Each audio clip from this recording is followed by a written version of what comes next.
This shot is for everyone जो कि limited time और लिमिटेड रिसोर्सेज के चलते स्टक हो गए हैं। एक छोटी सी स्टोरी है विष्णुदत्त की पंचतंत्र में कि 3 ब्राह्मण्स अपने गांव से काफी दूर गुरुकुल में विद्या एक्वायर करने के लिए गए। जब उनकी एजुकेशन पूरी हुई तो वापस अपने गांव लौट रहे थे। रास्ते में एक नदी थी जो कि उस टाइम पे बहुत ज्यादा पानी था उसमें और बहुत ज्यादा फ्लो भी था। तो 2 जो ब्राह्मण्स थे उन्होंने तो रिवर क्रॉस कर ली और एक ब्राह्मण he was swept away by the flow.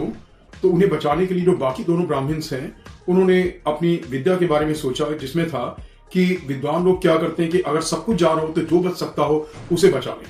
तो उन्होंने देखा कि उन ब्राह्मण की उन्हें एक चोटी दिखाई दे रही थी केवल।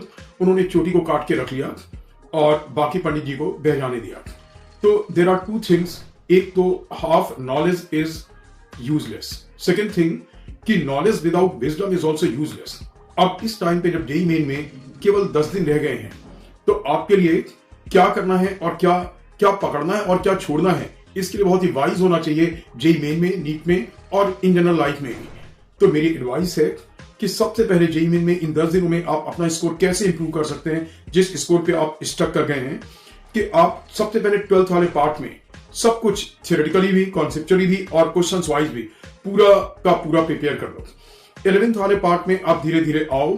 आप केवल वो पार्ट करो जिस पार्ट में आप में क्वेश्चन सॉल्व करने की कैपेसिटी डेवलप हो जाए, और अगर आप में क्वेश्चन सॉल्व करने की कैपेसिटी डेवलप नहीं होती है तो आप उसे ऐसे ही फालतू में रिवाइज मत करो। आप कम चैप्टर्स करो, लेकिन आप जिन चैप्टर्स को करो उन चैप्टर्स को इतना अच्छा करो कि आप उसमें से रियली क्वेश्चन सॉल्व करने की कैपेसिटी जनरेट कर लेते हो। This is the only thing इस टाइम पे जो पकड़ के रखना है, और जो बाकी है वो छोड़ दो, अपने आप से आपका स्कोर बहुत ऊपर पहुंच जाएगा।